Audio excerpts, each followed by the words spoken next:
क्योंकि सास भी कभी बहू थी 2 आज के एपिसोड की शुरुआत तलाक की कार्यवाही के सिलसिले में परिवार के कोर्ट जाने से होती है।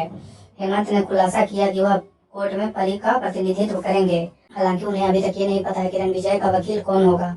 अदालत में परिवार इस बात को लेकर चिंतित है कि जज के सामने रणविजय का प्रतिनिधित्व कौन करेगा। जैसे ही जज रणविजय के उसके वकील के बारे में पूछते हैं, गौतम मुख्य द्वार से अंदर आता है, जिससे पूरा वीरानी परिवार सदमे में आ जाता है।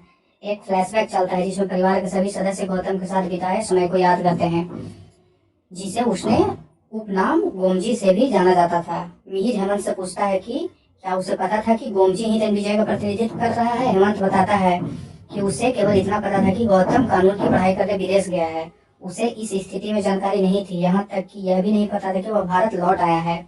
मिहिर और हेमंत गौतम के बारे में बात करने की कोशिश करते हैं।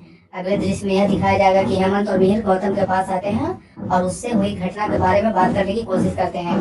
गौतम मना कर देता है, यह कहते हुए कि निजी मामलों पर अदालत में सबके सामने चर्चा नहीं की जा सकती और वो बाद में इस पे बात करेंगे।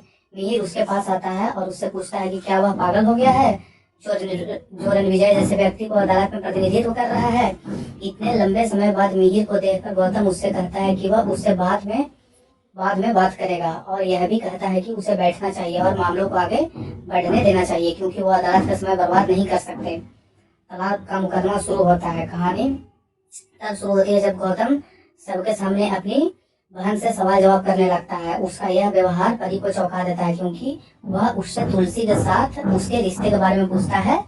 वह उससे यह भी पूछता है कि उसे कैसे गोद लिया गया था। एपिसोड के अंत में गौतम द्वारा परी से उसकी पहली शादी और तलाक के बारे में बात करने के साथ होता है। वह अदालत में बताते हैं कि अपनी पहली शादी में भी उसने घरेलू हिंसा का मामला दर्ज कराया था और वही बात दोहराई है। फिर वह इस मामले में तुलसी का भी शामिल होने का जिक्र करता है कि वह हमेशा खुद को बहुत बड़ा और शक्तिशाली दिखाना चाहती है और इससे वह अपने बच्चों के खिलाफ भी जा सकती है।